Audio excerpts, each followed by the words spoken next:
أعوذ بالله من الشيطان الرجيم. بسم الله الرحمن الرحيم. الحمد لله رب العالمين الرحمن الرحيم مالك يوم الدين. إياك نعبد وإياك نستعين. اهدنا الصراط المستقيم صراط الذين أنعمت عليهم غير المغضوب عليهم ولا الضالين.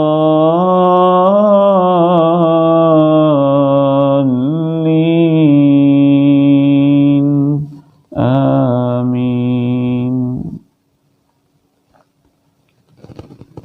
ناظرین و سامعین، الحمدللہ ثم الحمدللہ، رمضان المبارک اپنی رحمتوں، سعادتوں، برکتوں کے ساتھ شروع ہو چکا ہے، اور آج سے ہمارا پروگرام تفسیر قرآن وہ بھی اللہ کی توفیق سے شروع ہو چکا ہے۔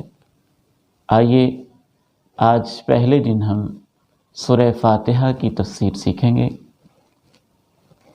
سورہ فاتحہ، اس کا لفظی معنی ہوتا ہے فاتحہ، فتح سے ہے۔ فتح کا معنی ہوتا ہے کسی چیز کو کھولنا، تو الفاتحہ دی اوپننگ سورہ، یہ قرآن مجید اس سے کھلتا ہے، شروع ہوتا ہے۔ نماز میں اللہ تعالیٰ سے کلام باقاعدہ وہ بھی اسی سے شروع ہوتی ہے، اس لیے اس کو الفاتحہ کہا جاتا ہے۔ اس کے علاوہ اس سورہ مبارکہ کا نام الصلاۃ بھی ہے۔ الصلاۃ کا معنی نماز، کہ یہ وہ صورت ہے جو نماز میں بار بار پڑھی جاتی ہے اور اسی کے ساتھ نماز ہوتی ہے۔ اس سورہ مبارکہ کا ایک اور نام الحمدللہ رب العالمین بھی ہے، کہ اس میں اللہ تعالیٰ کی تعریف بیان کی گئی۔ اس سورہ کا نام السبع المثانی ہے۔ السبع کا معنی سات، المثانی بار بار دہرائی جانے والی۔ تو اس کی 7 آیات وہ آیات ہیں جو سب سے زیادہ پڑھی جاتی ہیں، دہرائی جاتی ہیں، ہر نماز میں، نماز کی ہر رکعت میں، نفل میں، فرض میں، سنتوں میں، وتر میں، تہجد، تراویح، اشراق میں۔ تو اس لیے اس سورہ مبارکہ کو المثانی کہتے ہیں، السبع المثانی، 7 بار بار دہرائی جانے والی آیات۔ سورہ مبارکہ کا ایک اور نام القرآن العظیم ہے۔ قرآن عظیم کا خلاصہ اس سورہ کے اندر موجود ہے، اس لیے اسے القرآن العظیم بھی کہتے ہیں۔ اسی معنی میں اسے ام القرآن بھی کہتے ہیں۔ کسی چیز کے اندر جب کچھ چیزیں جمع ہو جائیں تو اسے کہتے ہیں، ام القرآن۔ پورے قرآن کے مضامین اس سورہ مبارکہ کے اندر مجتمع ہیں۔ ام الکتاب بھی اسے کہتے ہیں، اسے الرقیہ بھی کہتے ہیں۔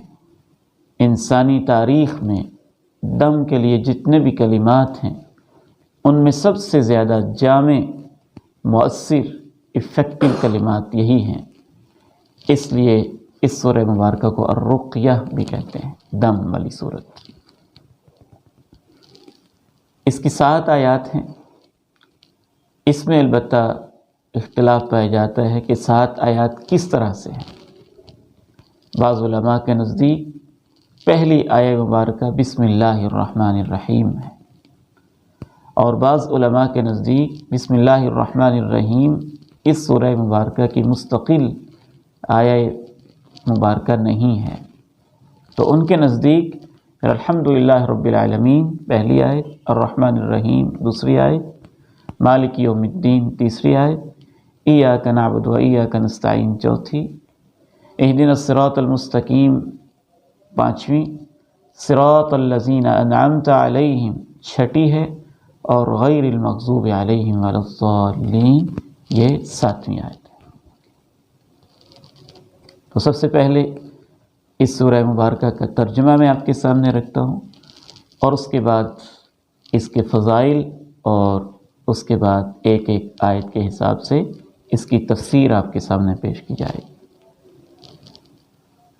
بسم اللہ الرحمن الرحیم، اللہ کے نام سے جو بے حد مہربان مسلسل رحم کرنے والا ہے۔ الحمدللہ رب العالمین، سب تعریفیں صرف اللہ کے لیے ہیں جو تمام جہانوں کا رب ہے۔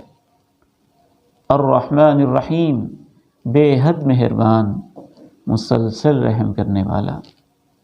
مالک یوم الدین، بدلے کے دن کا مالک۔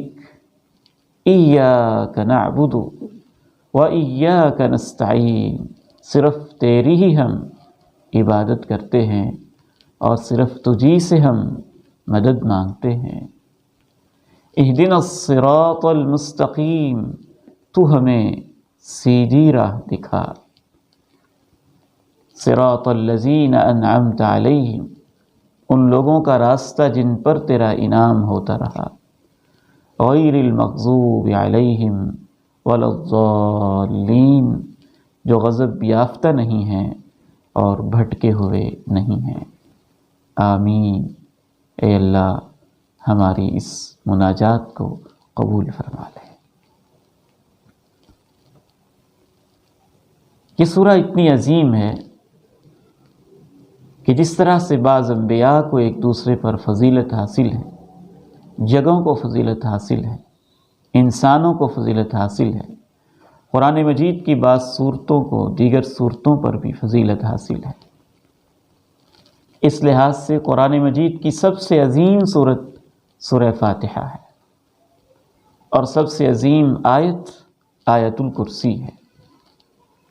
بہت ساری صورتیں اس سے زیادہ لمبی ہیں، ان میں آیات بھی زیادہ ہیں، لیکن عظمت کے حساب سے سب سے عظیم صورت سورہ فاتحہ ہے۔ جب اس کے نزول کا وقت آیا تو اس کے لیے بھی اللہ رب العزت نے خاص فضیلت بیان کرنے کے لیے اہتمام کیا۔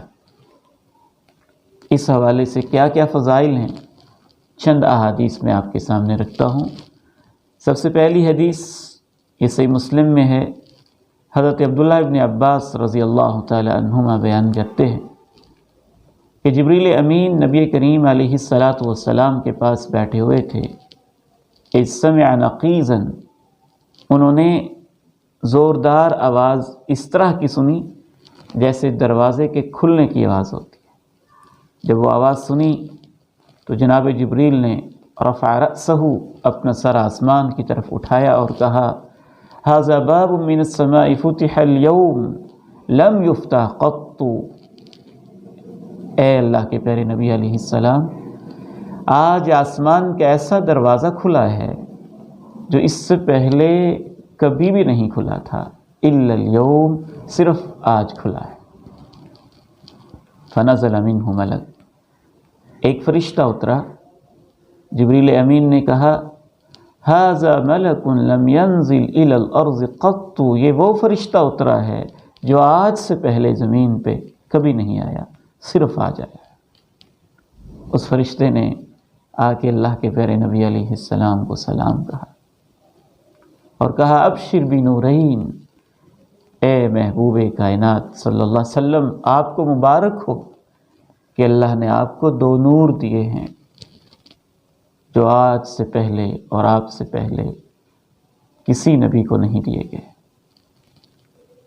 سورہ فاتحہ و خواتیم سورۃ البقرہ اور سورہ بقرہ کی آخری آیات، جب بھی آپ ان میں سے کوئی حرف پڑھیں گے، جیسے ہی آپ پڑھیں گے آپ کو وہ عطا ہو جائے گا۔ یہ صحیح مسلم کی حدیث ہے، بہت عظیم حدیث ہے۔ ایک دوسری حدیث حضرت ابو سعید ابن معلہ رضی اللہ تعالی عنہ کی ہے، یہ صحیح بخاری شریف میں ہے۔ اللہ کے پیارے نبی علیہ السلام نے ان سے کہا، لَأُعَلِّمَنَّكَ أَعْظَمَ سُورَةٍ فِي الْقُرْآنِ، اے ابو سعید ابن معلہ، میں تمہیں قرآن کی سب سے عظیم سورت سکھاؤں گا۔ قبل ان تخرج من المسجد، مسجد سے باہر نکلنے سے پہلے فاخذ بیدی، جناب ابو سعید کہتے ہیں کہ اللہ کے پیارے نبی نے میرا ہاتھ پکڑ لیا، میرا ہاتھ تھام لیا۔ جب نکلنے لگے تو میں نے کہا اللہ کے پیارے نبی، آپ کا وعدہ تھا کہ آپ مجھے قرآن مجید کی سب سے عظیم سورہ سکھائیں گے۔ آپ نے فرمایا الحمدللہ رب العالمین، یہ سورت ہی السبع المثانی، یہی سبع مثانی ہے، والقرآن العظیم الذی اوتیتہ، یہی وہ قرآن عظیم ہے جو مجھے دیا گیا ہے۔ ایک تیسری حدیث بھی سماعت کیجیے۔ اس کے راوی حضرت ابی بن کعب رضی اللہ تعالیٰ عنہ ہیں اور یہ مسند احمد کی حدیث ہے۔ جناب ابی بن کعب کہتے ہیں کہ اللہ کے پیارے نبی علیہ الصلاۃ والسلام نے مجھے کہا اتحب ان اعلمک سورۃ، کیا تم چاہتے ہو کہ میں تمہیں ایک ایسی سورت سکھاؤں لم ينزل فی التوراۃ ولا فی الانجیل ولا فی الزبور ولا فی الفرقان مثلها، اس جیسی صورت نہ تورات میں اتاری گئی، نہ انجیل میں اتاری گئی، نہ زبور میں اتاری گئی، اور نہ ہی قرآن مجید میں اتاری گئی۔ میں نے کہا کیوں نہیں اے اللہ کے پیارے نبی صلی اللہ علیہ وسلم؟ تو آپ نے میرا ہاتھ تھام لیا، اور جناب ابی کہتے ہیں کہ آپ یوں چلتے چلتے مسجد کے دروازے کے بالکل پاس آ گئے۔ مجھے یہ خطرہ لاحق ہوا کہیں ایسے نہ ہو کہ وہ بات مکمل کرنے سے پہلے ہی آپ باہر تشریف لے جائیں۔ تو میں نے اللہ کے پیارے نبی علیہ السلام سے عرض کی مَسْسُورَ الَّتِي وَعَدْتَنِي، اے اللہ کے پیارے نبی علیہ الصلاۃ والسلام، وہ کون سی صورت ہے جس کے بارے میں آپ نے مجھ سے وعدہ کیا تھا کہ آپ مجھے سکھائیں گے؟ تو آپ نے کہا ابی ما تقرؤ فی الصلاۃ، نماز میں کیا پڑھتے ہو؟ میں نے کہا ام القرآن، تو میں نے یہ صورت پڑھی آپ پر۔ تو آپ نے ارشاد فرمایا والذی نفسی بیدہ ما انزل اللہ فی التوراۃ ولا فی الانجیل ولا فی الزبور ولا فی الفرقان مثلها، اس ذات کی قسم ہے جس کے ہاتھ میں میری جان ہے، اللہ نے قرآن میں، تورات میں، انجیل میں، زبور میں اس جیسی صورت نہیں اتاری ہے۔ ایک چوتھی حدیث بھی سماعت کیجیے۔ حضرت ابو سعید خدری رضی اللہ تعالی عنہ بیان کرتے ہیں کہ ہم ایک سفر میں تھے، ایک جگہ ہم نے پڑاؤ کیا تو ایک بچی دوڑی دوڑی آئی، کہنے لگی ان سید الحی سلیم، قافلے کے سردار کو کسی زہریلی چیز نے کاٹ لیا ہے، زہر ہے، وہ بڑی تکلیف میں ہے۔ وَإِنَّ نَفَرَنَا غُيِّبْ، ہمارے سارے مرد حضرات گھر میں نہیں ہیں، کتنی پریشانی ہوگی۔ فَهَلْ مِنْكُمْ رَاقٍ، تم میں سے کوئی دم کر سکتا ہے؟ جناب اسید کہتے ہیں کہ ایک آدمی کھڑا ہوا، اس بچی کے ساتھ چلا گیا، اس نے دم کیا، اس سردار کو آرام آ گیا، اس نے 30 بکریاں دینے کا کہا اور دودھ پلایا۔ جب وہ واپس آیا تو ہم نے اس سے پوچھا کہ تمہیں دم کرنا آتا تھا؟ اس نے کہا مجھے تو کوئی دم جھاڑ نہیں آتا، میں کوئی پروفیشنل دم کرنے والا نہیں ہوں، میں نے تو بس سورہ فاتحہ پڑھی ہے۔ اللہ اکبر۔ جناب ابو سعید رضی اللہ تعالیٰ عنہ کہتے ہیں کہ ہم نبی علیہ الصلاۃ والسلام کی خدمت میں حاضر ہوئے تو آپ نے ارشاد فرمایا وما کان یدریہ انہا رقیہ، اسے کیسے پتہ چلا کہ سورہ فاتحہ ایک دم ہے؟ تم وہ بکریاں آپس میں تقسیم کر لو اور میرا بھی حصہ اس میں رکھو۔ یہ صحیح بخاری کی حدیث ہے، اور صحیح مسلم کی ایک حدیث میں وضاحت ہے کہ دم کرنے والے بھی خود حضرت ابو سعید خدری رضی اللہ تعالی عنہ ہی تھے۔ ایک اور حدیث سماعت کیجیے، یہ حدیث مبارک، اس سے ہمارے ایمان میں اور اضافہ ہوتا ہے۔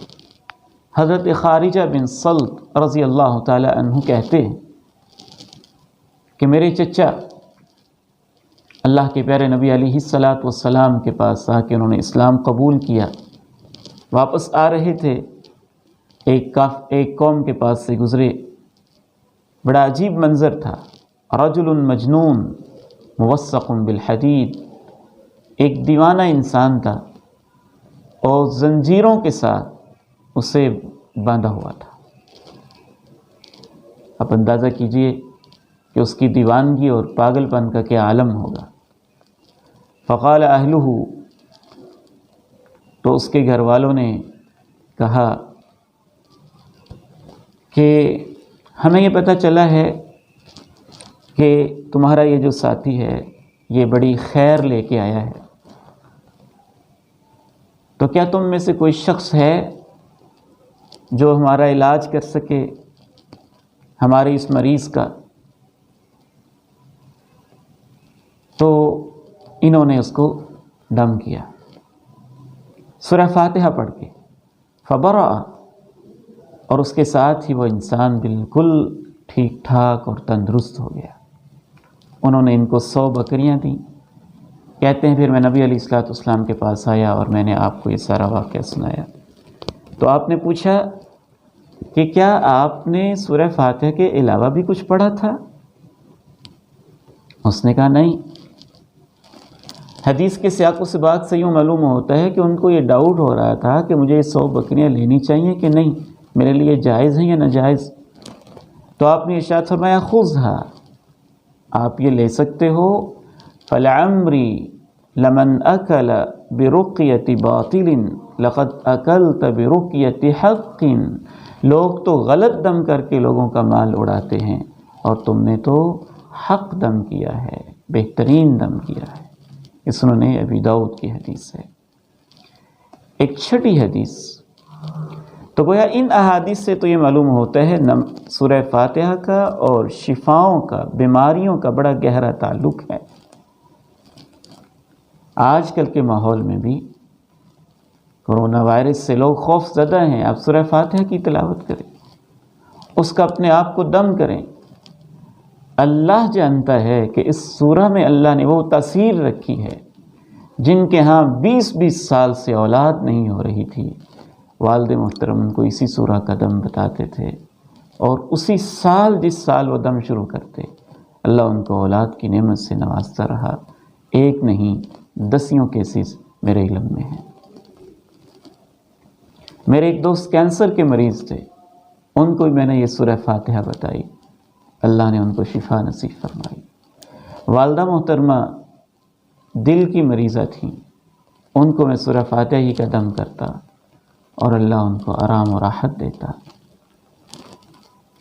امام ابن قیم رحمہ اللہ تعالیٰ فرماتے ہیں کہ ایک دفعہ میں سخت بیمار ہو گیا، آب زمزم اور سورہ فاتحہ کا دم کرتا رہا، آب زمزم پیتا رہا، سورہ فاتحہ کا دم کرتا رہا. اللہ میری سب بیماریاں ختم کرتا رہا. یہ شفا ہے، ہر چیز سے اس میں اللہ نے سکون رکھا ہے، راحت رکھی ہوئی ہے. اس حوالے سے آخری حدیث سماعت کیجیے اور پھر ہم بات کو آگے بڑھاتے ہیں. اللہ کے پیارے نبی علیہ الصلاۃ والسلام نے نماز اور سورہ فاتحہ کا بھی آپس میں بڑا گہرا تعلق بیان کیا ہے. حضرت ابو ہریرہ رضی اللہ تعالی عنہ بیان کرتے ہیں کہ رسول اللہ صلی اللہ علیہ وسلم نے ارشاد فرمایا من صلی بصلاۃ، جس نے بھی کوئی نماز پڑھی، لم یقرأ فیہا بأم القرآن، اور اس میں اس نے سورہ فاتحہ ام القرآن نہ پڑھی، فہی خداج خداج خداج، 3 مرتبہ آپ نے کہا، وہ نماز نامکمل ہے، نامکمل ہے، نامکمل ہے، غیر تمام، پوری نہیں، ناقص ہے. حضرت ابو ہریرہ سے کسی نے پوچھا کہ بعض دفعہ ہم امام کے پیچھے ہوتے ہیں تب کیا کریں؟ حضرت ابو ہریرہ رضی اللہ تعالی عنہ نے کہا اقرأ بها فی نفسی، اپنے دل میں پڑھ لیا کرو، کیونکہ میں نے رسول اللہ صلی اللہ علیہ وسلم سے سنا ہے کہ اللہ تعالیٰ نے فرمایا قسمت الصلاۃ بینی و بین عبدی، میں نے نماز کو اپنے اور اپنے بندے کے درمیان تقسیم کیا ہوا ہے، نصفین، 2 حصوں میں. وَلِعَبْدِ مَا سَأَلَ، اور میرے بندے کے لیے وہی ہے جو وہ مانگے. جب میرا بندہ کہتا ہے الحمدللہ رب العالمین، تو اللہ کہتے ہیں حمدنی عبدی، میرے بندے نے میری تعریف کی. جب بندہ کہتا ہے الرحمن الرحیم، اللہ کہتے ہیں اسنا علی عبدی، میرے بندے نے میری ثنا بیان کی۔ جب بندہ کہتا ہے مالک یوم الدین، تو اللہ تعالیٰ کہتے ہیں مجدنی عبدی، میرے بندے نے میری تعظیم بیان کی۔ اور کبھی آپ یوں کہتے فوض الی عبدی، اللہ کہتے ہیں کہ سب کچھ میرے بندے نے میرے سپرد کر دیا۔ اللہ اکبر۔ اور جب بندہ کہتا ہے ایاک نعبد و ایاک نستعین، تو اللہ کہتے ہیں یہ میرا اور میرے بندے کا آپس کا معاہدہ ہے۔ اس کے بعد جب بندہ کہتا ہے اہدنا الصراط المستقیم صراط الذین انعمت علیہم غیر المغضوب علیہم ولا الضالین، تو اللہ تعالیٰ کہتے ہیں لعبدی ما سأل، یہ میرے بندے کے لیے ہے اور میرے بندے کو وہی ملے گا جو اس نے مانگا ہے۔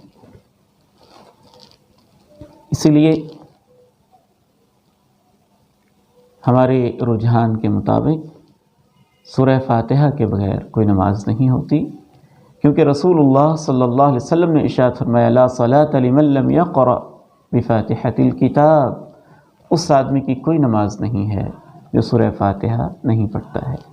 امام بخاری رحمہ اللہ اور بہت سارے محدثین اہل علم کا یہ موقف ہے کہ سورہ فاتحہ کے بغیر کوئی نماز نہیں ہوتی، سری ہو یا جہری ہو، تنہا پڑھ رہا ہو یا امام کے پیچھے پڑھ رہا ہو۔ البتہ بعض ائمہ کرام رحمہم اللہ وہ اس سے کچھ مختلف موقف رکھتے ہیں۔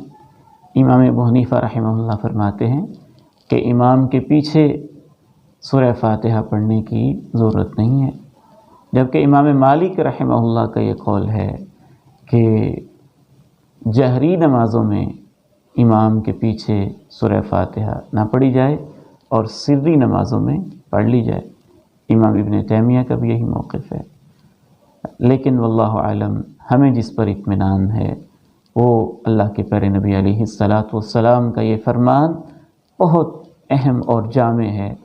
صحیح بخاری میں لا صلاۃ لمن لم یقرأ بفاتحۃ الکتاب، جو سورہ فاتحہ نہیں پڑھتا اس کی نماز نہیں ہے۔ یہ چونکہ عام ہے، اس میں ہر قسم کی نماز آ جاتی ہے، تو امام بخاری رحمہ اللہ لکھتے ہیں اس وجہ سے ہر نماز ہی سورہ فاتحہ کے بغیر نہیں ہوگی۔ سورہ فاتحہ کے فضائل اور مناقب کے بعد اور مختصر تعارف کے بعد اب ہم اس کی تفسیر کی طرف بڑھتے ہیں۔ سب سے پہلے یہ ذہن میں رکھیے کہ قرآن مجید کی تلاوت جس بھی مقام سے ہو اعوذ باللہ من الشیطان الرجیم پڑھنا ہوتا ہے۔ اصل میں قرآن مجید ایک خزانہ ہے اور شیطان لعین کو یہ کبھی نہیں بات پسند آتی کہ ایک انسان اس خزانے کو حاصل کرے، لہٰذا وہ قرآن مجید پڑھنے والے پر دائیں بائیں آگے پیچھے ہر طرف سے حملے کرتا ہے کہ اتنا وقت تیرے پاس کب ہے، اس کا فائدہ ہی کیا ہے، شبہات وساوس بہت ساری چیزیں وہ ذہن میں ڈالتا ہے۔ یا پھر انسان تلاوت کی طرف آ ہی جائے تو اور وسوسے، کیسے عمل ہو سکتا ہے، اس پہ عمل ناممکن ہے، بہت مشکل ہے اس کو سمجھنا، یا اس کے علاوہ اور دیگر وساوس اور گمراہیاں وہ ذہن میں ڈالتا رہتا ہے۔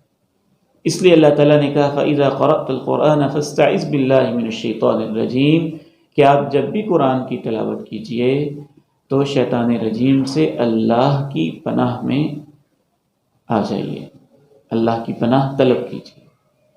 لہٰذا ہم بھی اس حکم پہ عمل کرتے ہوئے پڑھتے ہیں اعوذ باللہ من الشیطان الرجیم، میں اللہ کی حفاظت میں آتا ہوں شیطان مردود سے۔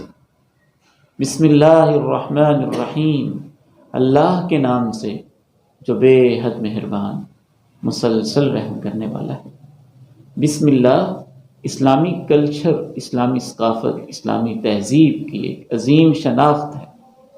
ہم زندگی کا ہر اہم کام بسم اللہ سے شروع کرتے ہیں، اس سے اس کام میں برکتیں پیدا ہو جاتی۔ بسم اللہ الرحمن الرحیم، اللہ کے نام سے جو بے حد مہربان مسلسل رحم کرنے والا ہے۔ الحمدللہ رب العالمین، سب تعریفیں خاص اللہ کے لیے ہیں جو تمام جہانوں کا رب ہے۔ اس آیہ مبارکہ میں پہلا لفظ ہے الحمد، دوسرا للہ، تیسرا ربی، اور چوتھا العالمین۔ سب اس لائق ہیں کہ ان پہ بہت طویل ٹھہر کے غور کیا جائے، لیکن وقت کی کمی کے پیش نظر ہم مختصراً ان کا جائزہ لیں گے۔ الحمد میں جو الف لام ہے یہ استغراق کے لیے، استغراق کا معنی ہوتا ہے اس کو جنرلائز کرنا، اس میں عموم پیدا کرنا، تمام قسم کی تعریفیں۔ للہ میں جو لام ہے یہ اختصاص کے لیے، خاص اللہ کے لیے۔ اور رب العالمین جو تمام جہانوں کا رب ہے، سب تعریفیں خالصتاً اللہ کے لیے ہیں جو تمام جہانوں کا رب ہے۔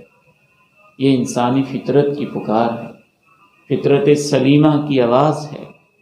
آپ اپنے من میں ڈوبیے، میں اپنے من میں ڈوب کے جب سوچتا ہوں، اور ہر فطرت سلیمہ رکھنے والا انسان زمین کو بچھا دیکھتا ہے، آسماں کی چھت کو تنی دیکھتا ہے، اپنی آنکھوں کو، ہاتھوں کو، وجود کو دیکھتا ہے، ماں باپ کی نعمت کو دیکھتا ہے، پانی کو، خوراک کی نعمت کو دیکھتا ہے، تو اس کی فطرت سے آواز آتی ہے سب تعریفیں اس اللہ کے لیے ہیں جو تمام جہانوں کا رب ہے۔ یہ بھی ہمارا کلچر ہے، دینی تہذیب ہے کہ ہر موقع پر ہم الحمدللہ کہتے رہتے ہیں۔ نیند سے بیدار ہوتے ہیں تو الحمدللہ الذی احیانا بعدما اماتنا والیہ النشور، چھینک کے بعد الحمدللہ، کھانے کے بعد الحمدللہ، دکھ میں الحمدللہ، سکھ میں الحمدللہ، خوشحالی میں الحمدللہ، تنگ دستی میں الحمدللہ، حتیٰ کہ قبروں سے کھڑے ہوتے ہوئے اہل ایمان الحمدللہ کہیں گے، اور جنت میں جانے کے بعد بھی اہل ایمان یہی کہیں گے الحمدللہ۔ وآخر دعواہم ان الحمدللہ رب العالمین۔ الحمدللہ افضل ترین دعا بھی ہے۔ آپ نے ارشاد فرمایا افضل الدعاء الحمدللہ، سب سے افضل دعا الحمدللہ ہے۔ پوری کائنات الحمدللہ ہی کہہ رہی ہے۔ وَإِن مِّن شَيْءٍ إِلَّا يُسَبِّحُ بِحَمْدِهِ وَلَٰكِن لَّا تَفْقَهُونَ تَسْبِيحَهُمْ۔ دنیا میں بھی الحمدللہ، آخرت میں بھی الحمدللہ۔ لَهُ الْحَمْدُ فِي الْأُولَىٰ، اسی کے لیے حمد ہے، فی الأولیٰ دنیا میں، والآخرہ اور آخرت میں بھی۔ وَإِن مِّن شَيْءٍ إِلَّا يُسَبِّحُ بِحَمْدِهِ، ہر چیز ہی اس کی تسبیح بیان کرتی ہے۔ آسمانوں میں بھی الحمدللہ اور زمین میں بھی الحمدللہ۔ لَهُ الْحَمْدُ فِي السَّمَاوَاتِ وَالْأَرْضِ، اسی کی تعریفیں ہو رہی ہیں آسمان میں بھی اور زمین میں۔ الحمدللہ رب العالمین، سب تعریفیں اللہ ہی کے لیے ہیں جو تمام جہانوں کا رب ہے۔ الحمدللہ صرف ایک جملہ ہی نہیں ہے، بلکہ یہ اس بات کا پیغام بھی ہے کہ جو کچھ بھی ہے اللہ ہی کی طرف سے ہے۔ کسی انسان میں بھی کوئی قابل تعریف چیز ہے تو اللہ کی عنایت ہے، پیغمبروں میں بھی خوبیاں ہیں تو اللہ کی عنایت ہے، آگ میں تاثیر ہے تو اللہ کی عنایت ہے، پانی میں پیاس بجھانے کی تاثیر ہے تو اللہ کی عنایت ہے، ماں کی ممتا ہے تو اللہ ہی کی عنایت ہے، باپ کی پدرانہ شفقتیں ہیں تو اللہ کی عنایت ہے، اسی کی دی ہوئی ہیں۔ اس لیے الحمدللہ حقیقی تعریفیں تو اللہ ہی کی ہیں۔ اور رب العالمین، رب وہ ہستی جو پیدا کرے، وہ ہستی جو پیدا کرنے کے بعد اپنی مخلوق کی تمام ضروریات پوری کرے، اور وہ ہستی جو اپنی مخلوق کو درجہ بدرجہ عروج اور کمال بخشے، اسے رب کہتے ہیں۔ سب تعریفیں اللہ کے لیے ہیں۔ رب العالمین جو تمام جہانوں کا رب ہے، تمام جہانوں میں ساری مخلوقات آ جاتی ہیں جن کا کوئی حساب نہیں اور کوئی شمار نہیں ہے، کاؤنٹ لیس وہ مخلوقات ہیں۔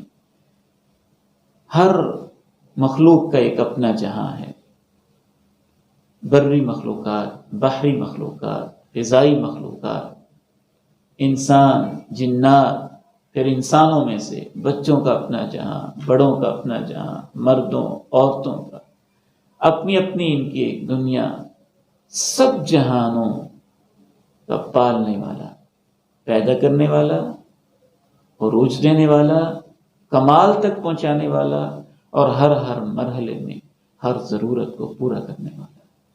میں ماں کے پیٹ میں تھا، رب العالمین نے مجھے پالا، پیدا ہوا اسی نے پالا، ماں کی چھاتی میں اسی نے دودھ کا انتظام کیا، وسیع کائنات کا اسی نے انتظام کیا۔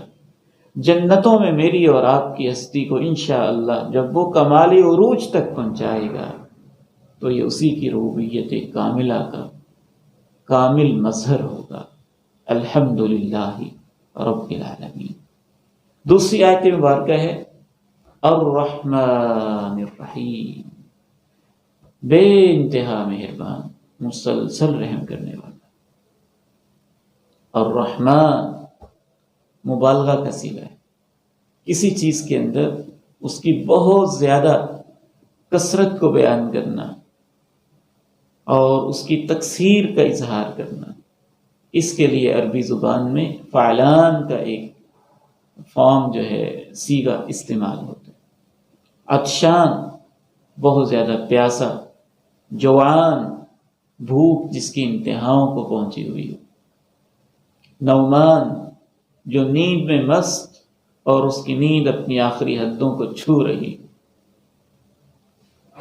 اسی طرح سے رحمان وہ ہستی جس کی رحمت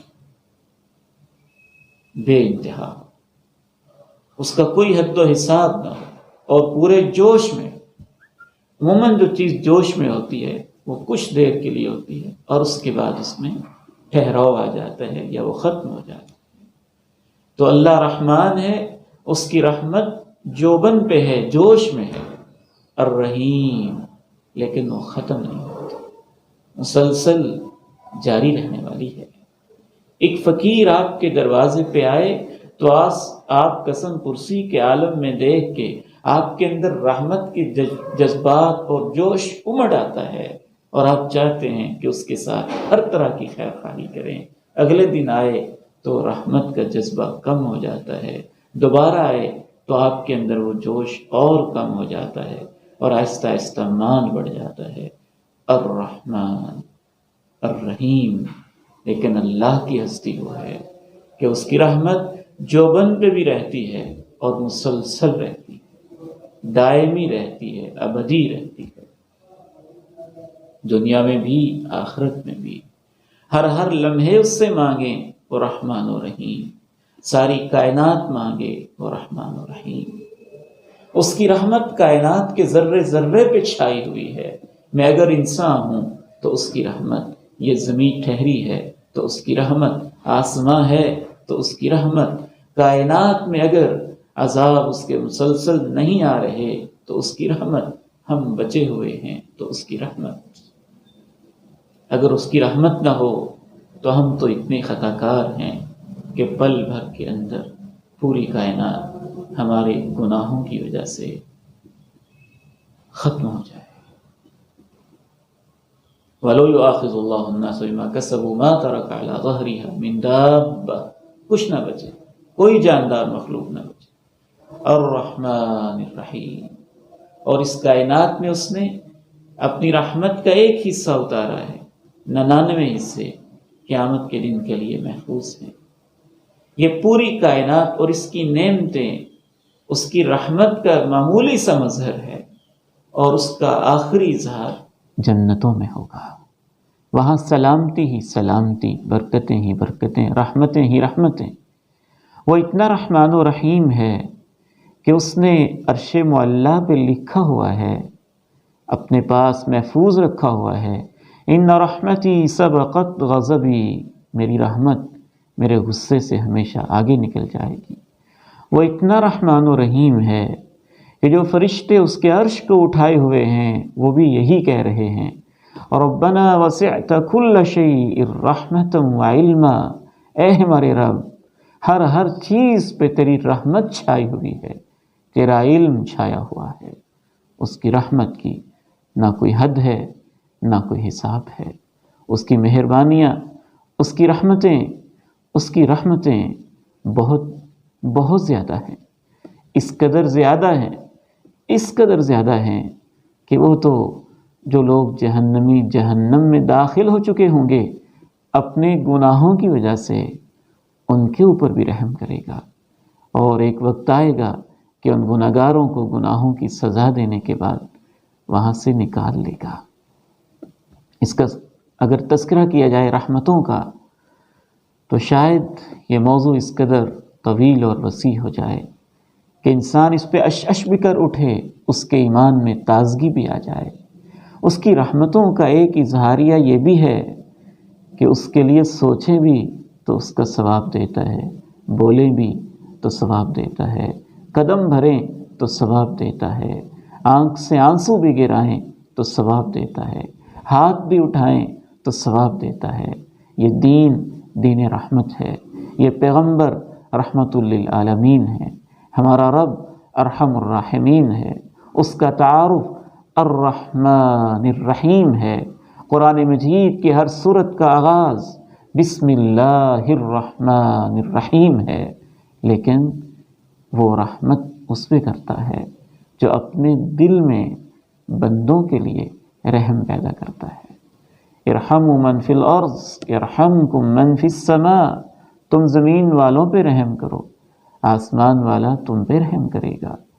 الرحمن الرحیم کا تقاضا یہ بھی ہے کہ ہم سب سے مہربان اس کو سمجھیں، اور اس کا تقاضا یہ بھی ہے کہ ہم اس کی مخلوق پہ رحم کریں، اور اس کا تقاضا یہ بھی ہے کہ ہم یہ سمجھیں انبیاء، اولیاء، صدیقین و شہداء سب جتنے بھی مہربان، جتنی بھی محبت کرنے والے ہوں، لیکن اللہ کی رحمت کے سامنے تو ان کی مہربانیاں اور ان کے اندر کا جذبہ رحم تو کوئی مقام نہیں رکھتا۔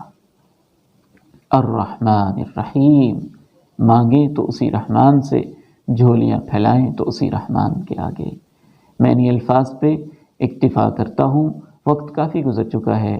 آپ سے ملاقات انشاءاللہ رمضان کے مبارک لمحوں میں جاری رہے گی، اور سورہ فاتحہ کا بقیہ حصہ اس کی تفسیر کا کل انشاءاللہ تعالی ہم مکمل کریں گے۔